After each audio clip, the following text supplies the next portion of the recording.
তো গাইজ একটা আপডেট, 4 দিন বাদে বাইক পেলাম সার্ভিস সেন্টার থেকে।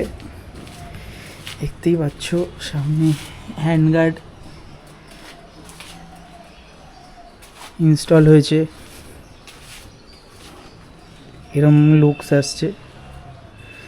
এটি গিয়ার লিভার চেঞ্জ হলো, নতুন gear lever, full service. Then সামনের দুটো সকারের oil, engine oil, throttle body clean. তো অনেক কাজ হলো বাইকে, 7-8 হাজার টাকা খরচা গেল মোটামুটি। এরকম লুকস আসছে সামনে দিয়ে।